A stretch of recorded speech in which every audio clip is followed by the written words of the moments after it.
الرحمن الرحيم الحمد لله رب العالمين والصلاة والسلام على أشرف الأنبياء والمرسلين نبينا محمد وعلى آله وصحبه أجمعين ومن تبعهم بإحسان إلى يوم الدين أما بعد.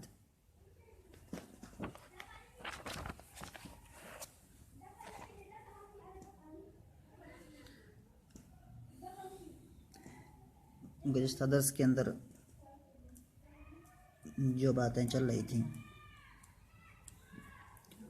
وہ دمنہ کی باتیں تھیں، اور دمنہ اس میں شعر کو مشورے دے رہا تھا مثال دے کر کے کہ اگر کوئی اجنبی آدمی آئے تو اور مہمان نوازی کا طلب کرے تو جب تک اس کے بارے میں صحیح سے پتہ نہ ہو، اس کا بیک گراؤنڈ نہ معلوم ہو، اس کے بارے میں ڈیٹیل سے پتہ نہ ہو، اس کو اپنے یہاں مہمان نہیں بنانا چاہیے، کیونکہ ایسا کرنے سے خود وہ آدمی پریشانی میں واقع ہو سکتا ہے جو دوسرے کو مہمان بنا رہا ہے۔ یہاں پر اس نے ایک کہانی بیان کی تھی، اور یہ ساری باتیں شتربا کے تعلق سے وہ شعر کو کہہ رہا ہے، اشارہ شتربا کی طرف کر رہا ہے کہ یہ شتربا آپ کے یہاں ایک مہمان بن کے آیا ہے، آپ کو اس کے بارے میں پتہ نہیں ہے کیسا ہے، کس نیچر کا ہے، اس لیے یہ آپ کے لیے بڑا ہی خطرناک ثابت ہو سکتا ہے، اور خطرناک ہوگا بھی کیونکہ یہ آپ کے خلاف پلاننگ کرنا اس نے شروع کر دیا ہے، آپ کو مارنے کی پلاننگ کر رہا ہے۔ اور اس بارے میں کہ ایک کسی کو مہمان بنانا بغیر اس کے بارے میں جانے ہوئے، بغیر اس کے پیچھے کی چیزیں جانے ہوئے، یہ کتنا خطرناک ہو سکتا ہے، اس چیز کو اس نے ایک مثال کے ذریعے سے سمجھایا تھا۔ تو یہاں پر جو ایک کھٹمل اور ایک مچھر کی کہانی اس نے سنائی تھی، جس میں ایک مچھر نے ایک کھٹمل کے یہاں آ کر کے اس سے مہمان نوازی کو طلب کیا۔ ایک کھٹمل کیا تھا کہ وہ رہتا تھا ایک مالدار آدمی کے بستر میں، ایک مالدار آدمی، غنی آدمی تھا جس کے بستر میں ایک کھٹمل رہتا تھا۔ وہ اس مالدار آدمی اچھا خاصا کھائے پیے گا، اس کے بستر میں اچھا خاصا خون ہوگا، تو وہیں رہتا تھا یہ کھٹمل، اور اس کے خون سے پیتا تھا اور آرام سے یہ سارا کام کرتا تھا۔ لیکن ایک دن مچھر نے آ کر کے اس کو اس کے مچھر آیا اور اس نے کہا کہ مجھے اپنے یہاں مہمان بنا لو، تو کھٹمل نے اس کو مہمان بنا لیا۔ پھر جب رات آئی تو وہ مچھر کیا ہوا کہ اچانک ٹوٹ پڑا اس مالدار آدمی کے اوپر، اس کو زور سے کاٹا جو ہے، جس سے کہ آدمی بیدار ہو گیا۔ پھر جب وہ اٹھا ادھر ادھر ڈھونڈنے لگا کہ کہیں پر کیا ہوا، کون سا کیڑا کس نے کاٹا، پھر دیکھنے لگا کچھ بھی نہیں ملا، مچھر تو اڑ گیا اور پکڑا گیا وہی کھٹمل، دیکھا کہ کھٹمل اس کے بستر میں ہے، اس کھٹمل کو پکڑا گیا، اس کو مار دیا گیا۔ تو یہ کتنی بڑی پریشانی ہوئی، یعنی کہ کھٹمل کی جان چلی گئی مچھر کو مہمان بنانے کی وجہ سے۔ تو ایسا آدمی کو نہیں کرنا چاہیے، اسے عبرت حاصل کرنی چاہیے، سبق اسے پکڑنا چاہیے۔ ایسی چیز کو یہاں پر اس نے یہاں یہ کہانی بیان کی تھی کہ قال دمنہ نے کہا زعموا، لوگوں کا ماننا ہے کہ یہ کھٹمل نے لازم پکڑا مالدار آدمیوں میں سے ایک آدمی کے بستر کو ایک زمانے تک، فکان تصیب من دمہ، اور وہ کیا ہے اس کے خون کو پیتا تھا، اس کے خون سے پاتا تھا، یعنی کہ اس کے خون کو پیتا تھا اس حال میں کہ وہ سو رہا ہوتا تھا اور اس کو پتہ بھی نہیں چلتا۔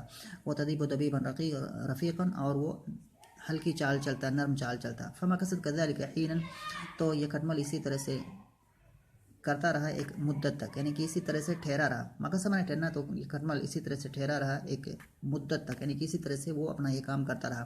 حتی استضاف لیلۃ من اللیالی برغوث، یہاں تک کہ اسے مہمان نوازی کو طلب کیا ایک رات ایک کھٹمل نے، فقالت لہو، یہ مچھر نے، فقالت لہو، تو اسے کھٹمل نے اس مچھر سے کہا بد اللیل عندنا، تم ہمارے یہاں رات بتاؤ، رات گزارو ایک اچھی سی خون میں اور ایک نرم بستر میں۔ فقام البرغوث عندها، تو اسے مچھر نے اس کے یہاں قیام کیا۔ حتی اذا اوى الرجل الى فراشه، یہاں تک کہ وہ مالدار آدمی جب اپنے بستر کے پاس بستر پر آیا سونے کے لیے، وثب علیہ البرغوث، تو جب پناہ لے لی، حتی اذا اوى الرجل الى فراشه، یہاں تک کہ جب اس آدمی نے اپنے بستر کی طرف پناہ لی، یعنی کہ اپنے بستر کے پاس آیا اور سویا، وثب علیہ البرغوث، تو اس پر یہ مچھر کود پڑا، فلدغہ لدغۃ ایقظتہ، اور اس کو ایسا کاٹا کہ اس کو جگا دیا، واثارت النوم عنہ، اور اس کے اندر سے نیند کو کیا ہے دور کر دیا یا نیند کو بگا دیا۔ فقام الرجل وامر ان یفتش فراسہ، تو یہ مالدار آدمی اٹھ کھڑا ہوا اور اس نے حکم دیا کہ اس کے بستر کو ڈھونڈا جائے، اس کے بستر کی تفتیش کی جائے، اس کی جانچ کی جائے کہ کون سا کیڑا یہاں پر ہے جس نے آ کے کاٹا۔ فنظر فلم یرى الا القملۃ، تو دیکھا گیا اور پھر نہیں ملا مگر یہ کہ کھٹمل، یعنی کہ وہی کھٹمل ملا۔ فاخذت، پھر اس کھٹمل کو پکڑا گیا، فقصئت وفر البرغوث، اور اس کو مار دیا گیا. وفر البرغوث اور مچھر بھاگ گیا. اس کے بعد کہہ رہے ہیں کہ یہاں پر جو بات آگے آ رہی ہے، پھر یہ دمنہ کہہ رہا ہے اسی چیز کو کہ وَإِنَّمَا ضَرَبْتُ لَكَ هَذَا الْمَثَلَ، اور شعر کو کہہ رہا ہے دمنہ یہ بات ہے. وَإِنَّمَا ضَرَبْتُ لَكَ هَذَا الْمَثَلَ، اور اس مثال کو میں نے تمہارے لیے بیان کی. ضرب المثل اس کا معنی ہوتا ہے مثال بیان کرنا. تو وَإِنَّمَا ضَرَبْتُ لَكَ هَذَا الْمَثَل، اور میں نے تمہارے لیے یہ مثال بیان کی. لِتَعْلَمَ، کون کہہ رہا ہے؟ یہ دمنہ کہہ رہا ہے شعر سے کہ یہ کھٹمل والی مثال میں نے تمہارے لیے بیان کی. لِتَعْلَمَ، تاکہ تم جان دو ان صاحب الشر لا يسلم من شره احد، یہ کہ برا شخص اس کی برائی سے کوئی بھی محفوظ نہیں رہ سکتا ہے. یعنی کہ برے نیچر کا جو آدمی ہوتا ہے اس کی برائی سے کوئی بھی محفوظ نہیں رہ سکتا ہے. ان صاحب الشر، یہ کہ برے آدمی کی برائی سے کوئی بھی شخص محفوظ نہیں رہ سکتا. ان صاحب الشر، یہ کہ برا آدمی، لا يسلم من شره، اس کی شر سے نہیں محفوظ رہ سکتا ہے احد، کوئی بھی شخص. وَإِنْ هُوَ ضَعُفَ عَنْ ذَلِكَ جَاءَ الشَّرُّ بِسَبَبِهِ، اور اگر وہ اس چیز سے کمزور پڑ جائے، یعنی کہ اپنی برائی کے ذریعے سے تکلیف دینے میں، یا تکلیف دینے سے اگر وہ کمزور پڑ جائے. وَإِنْ هُوَ ضَعُفَ، اور اگر وہ کمزور پڑ جائے، عَنْ ذَلِكَ، یعنی کہ تکلیف دینے سے، جاء الشَّرُّ بِسَبَبِهِ، تو اس کی وجہ سے برائی کیا ہے؟ آتی ہے.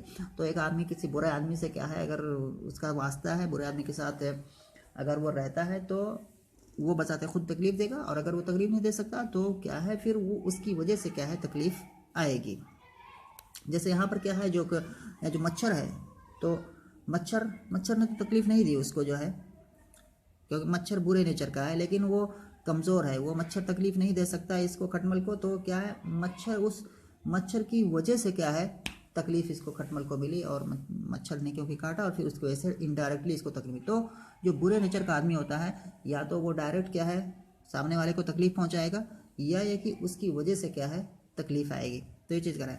وَإِنْ هُوَ ضَعُفَ عَنْ ذَلِكَ، اور اگر وہ اس تکلیف دینے سے کیا ہے، عاجز آ جاتا ہے، کمزور پڑ جاتا ہے، تو اس برائی اس کی وجہ سے آتی ہے. وَإِنْ كُنْتَ لَا تَخَافُ مِنْ شَطْرَبَةَ، اور اگر آپ شطربہ سے خوف نہیں کھا رہے ہیں، فَخَفْ غَيْرَهُ مِنْ جُنْدِكَ، تو آپ ڈریے شطربہ اپنے لشکر، شطربہ کے علاوہ، غَيْرَهُ مِنْ جُنْدِكَ، یعنی کہ اپنے شطربہ کے، تو آپ ڈریے. تو اگر آپ شطربہ سے نہیں ڈر رہے ہیں، آپ کو شطربہ سے خوف نہیں ہے، تو آپ ڈریے اپنے لشکر میں سے، اس کے علاوہ کے لوگوں سے، اس کے علاوہ کے جو لوگ ہیں ان سے. تو اپنے لشکر میں اس کے علاوہ کے لوگوں سے ڈریے. تو جو آپ کے لشکر میں جو لوگ ہیں، اور شطربہ بھی انہی میں سے ضمناً آ جاتا ہے اسی لشکر میں، تو آپ اپنے لشکر میں سے اس کے علاوہ کے جو لوگ ہیں ان سے آپ ڈریے. تو یہ ہے کہ وَإِن كُنْتَ لَا تَخَافُ الشَّطْرَبَةَ، اور اگر آپ شطربہ سے نہیں خوف کھا رہے ہیں، آپ شطربہ سے نہیں ڈر رہے ہیں، تو آپ ڈریے اپنے لشکر میں سے اس کے علاوہ کے لوگوں سے. الَّذِينَ قَدْ حَمَلَهُمْ عَلَيْكَ وَعَلَىٰ عَدَاوَتِكَ، جن لوگوں کو اس شطربہ نے اکسایا ہے آپ کے برخلاف، جن کو اس شطربہ نے ورغلایا ہے آپ کے برخلاف اور آپ کی دشمنی پر. تو جن کو شطربہ نے آپ کے خلاف بھڑکایا ہے اور آپ کی دشمنی پر ابھارا ہے. فوقع فی نفس الاسد کلام دمنہ، تو دمنہ کی اتنی لمبی چوڑی باتیں، یا یہ ساری باتیں جو ہے دمنہ کہہ رہا ہے، اور اس کے اندر اس طرح کی مثالیں دے کر سمجھا رہا ہے. تو اب شیر کے دل میں اس کی بات کچھ بیٹھنے لگی ہے. شیر کے دل میں آنے لگا کہ حقیقت میں شطربہ میرا دشمن ہے، اور یہ ضرور کوئی سازش چل رہا ہے، اور یہ اس کے اندر باتیں ہیں جیسا کہ دمنہ کہہ رہا ہے. تو اب یہاں پر کہہ رہے ہیں فوقع فی یہاں پر جو بات چل رہی ہے، فوقع فی نفس الاسد کلام دمنہ، تو شیر کے نفس میں، یعنی کہ شیر کے دماغ میں دمنہ کی بات واقع ہو گئی، دمنہ کی بات جاگوسی ہو گئی. تو شیر کے نفس میں، شیر کے اندر یا شیر کے دماغ میں دمنہ کی بات بیٹھ گئی. فقال، اور پھر اس نے کہا، ما الذی تری اذن، تو اب آپ کیا سوچتے ہیں، آپ کیا مجھے مشورہ دیں گے. ما الذی تری اذن، تو وہ کون سی چیز ہے جس کو آپ دیکھ رہے ہیں اب. تو یہ شعر کہہ رہا ہے دمنہ سے کہ اب بتاؤ جو ایسی بات ہے تم کیا مشورہ دیتے ہو، کیا میں کروں؟ تو قال فما الذی تری اذن، تو آپ اب کس چیز کا مشورہ مجھے دیں گے، یا تم کس چیز کا مشورہ مجھے دو گے؟ وہ بماذا تشیر، اور کس چیز، یہ بھی مزہ مانا وہی ہے، بماذا تشیر کس چیز کا مشورہ مجھے دو گے، یا ما الذی تری اذن تو اب تم کیا سوچتے ہو، یہ معنی اس کا مگر کر لیں پہلے والے کا، ما الذی تری اذن تو اب تم کیا سوچتے ہو، یا اب تم کون سی چیز کو دیکھ رہے ہو، یعنی کہ کون سی چیز کو تم مناسب دیکھ رہے ہو، تو ما الذی تری اذن تم کون سی چیز کو دیکھ رہے ہو اور کس چیز کا تم مجھے مشورہ دے رہے ہو، یا ما الذی تری اذن تم کس چیز کے بارے میں سوچ رہے ہو اور کون سی چیز کا تم مجھے مشورہ دے رہے ہو؟ قال دمنہ، تو دمنہ نے کہا ان الضرس المكسور المأكول لا يزال صاحبه منه في ألم وأذى حتى يفارقه. ان الضرس المكسور، ضرس کے معنی ہوتا ہے داڑھ،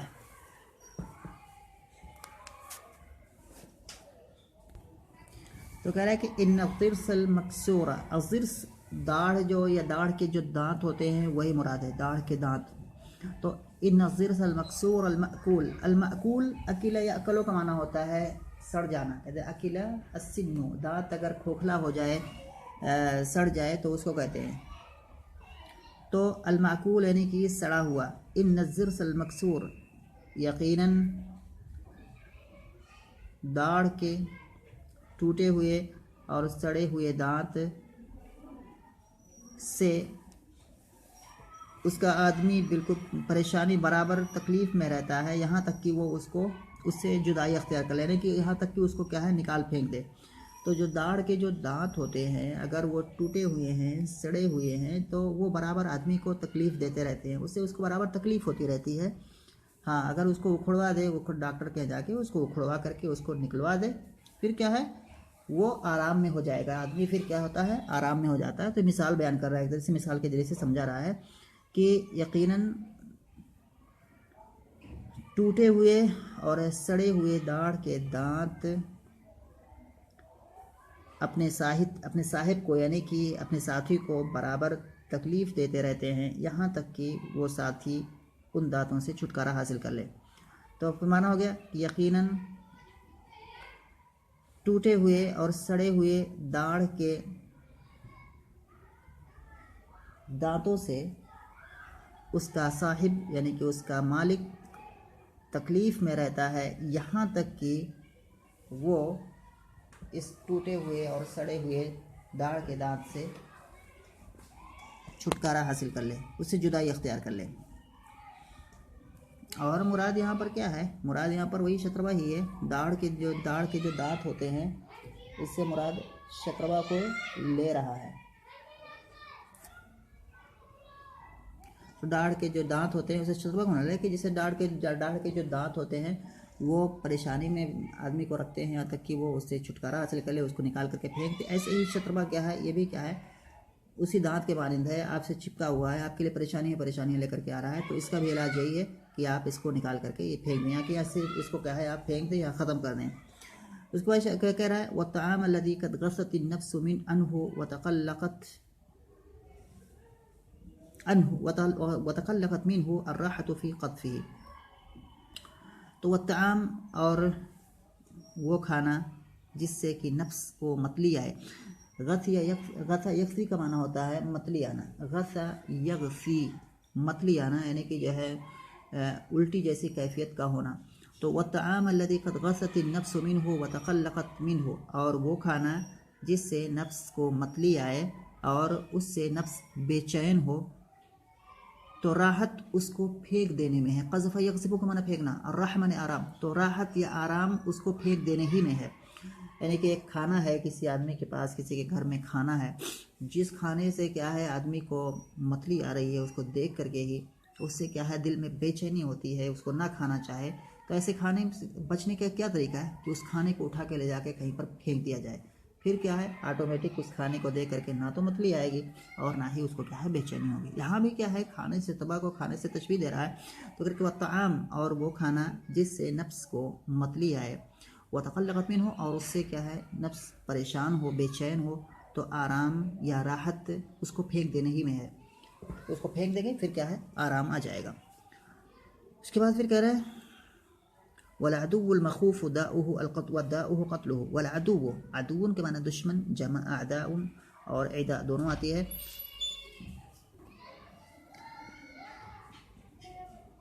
تو یہاں پر کہہ رہا ہے ضمن والعدو المخوف داؤه قتله، اور وہ دشمن جس سے ڈر ہو یا کہ جس سے خوف ہو تو اس کی دوا کیا ہے؟ اس کی دوا ہے اس کو قتل کر دینا، اس کو مار دینا. والعدو المخوف اے المخوف منہ، اور وہ دوست. تو یہاں پر کہہ رہا ہے ضمن والعدو المخوف دواؤہ قتلہ، اور وہ دشمن جس سے ڈر ہو یا جس سے خوف کھایا جاتا ہو تو اس کی دوا اس کو قتل کر دینا ہی ہے. اس کے بعد پھر آگے کہہ رہا ہے قال الاسد، پھر شیر نے کہا اس ضمنہ کی اس بات کے جواب میں لقد ترکتنی اکرہ مجاورت شطربت ایایا، کہ تم نے مجھے اس حال میں چھوڑ دیا ہے کہ اب میں شطربہ کی دوستی یا شطربہ کی جو ہے مجاورت سے مجھے نفرت ہونے لگی ہے. لقد ترکتنی، تم نے مجھے ترک کر دیا، چھوڑ دیا ہے. اکرہ مجاورت شطربت ایایا، اس حال میں کہ میں ناپسند کرتا ہوں شطربہ کا میرا جو ہے پڑوسی بننا یا میرے پڑوس میں ہونا، یا جسے بھی اس کو کریں. اس کے بعد یہ کہ وَأَنَا مُرْسِلٌ إِلَيْهِ، اور میں اس تک بھیجنے والا ہوں. وَأَنَا مُرْسِلٌ، اور میں بھیجنے والا ہوں اس کے پاس میں کسی آدمی کو. وَأَنَا مُرْسِلٌ إِلَيْهِ شَخْصًا، اور میں اس کی طرف کسی شخص کو بھیجنے والا ہوں. وَذَاكِرٌ لَهُ مَا وَقَعَ فِي نَفْسِي مِنْهُ، اور میں اس کو بتانے والا ہوں اس چیز کو جو کہ اس کی جانب سے میرے دل میں یا میرے نفس میں کیا ہے بس گئی ہے، واقع ہوئی، یعنی کہ اس کے تئیں اس کی وجہ سے میرے دل میں جو چیز جاگوجی ہو گئی ہے میں اس کو اس کے سامنے ذکر کروں گا. تو انا مرسل الیہ، اور میں اس کی طرف بھیجنے والا ہوں کسی کو. وذاکر لہ، اور میں اس سے ذکر کرنے والا ہوں ما، اس چیز کو. وقع فی نفسی منہ، جو چیز میرے اندر یا میرے دل میں واقع ہوئی ہے اس کی جانب سے. ثم آمرہ باللحاق حیث احب، پھر میں اس کو حکم دوں گا ملنے کی. اللحاق معنی ہوتا ہے ملنا، لحق یلحق کا معنی ملنا، اسی سے مصدر ہے اللحاق. پھر میں اس کو حکم دینے جا رہا ہوں ملنے کے کہ وہ مجھ سے ملے حیث احب، جہاں میں چاہوں گا. تو پھر میں اس کو حکم دے رہا ہوں کہ وہ مجھ سے آ کر کے ملے ایک ایسی جگہ جہاں میں اس کو بتاؤں گا کہ تم یہاں آ کر کے مجھے ملنا. فکرہ دمنۃ ذالک، تو دمنہ نے اس چیز کو ناپسند کیا، یعنی کہ دمنہ کو یہ چیز ناگوار گزری. وعلم، اور اس نے جان لیا کہ ان الاسد متى کلم الشطربۃ، کہ شیر جب شطربہ سے باتیں کرے گا، شطربہ سے بات چیت کرے گا، فی ذالک، اس تعلق سے. وسمع منہ جوابا، اور اس کی جانب سے جواب بھی، وہ کوئی جواب بھی سنے گا. عرف باطل ما اطا به، تو وہ سمجھ جائے گا اس چیز کے جھوٹ کو جس چیز کو دمنہ نے کیا ہے شیر کو بتایا ہے، یا جس چیز کو دمنہ کیا ہے شیر کے پاس لے کر کے آیا ہے. وطلع علی غدرہ وکذبہ، اور وہ اس کی غداری اور اس کے جھوٹ پر مطلع ہو جائے گا، باخبر ہو جائے گا.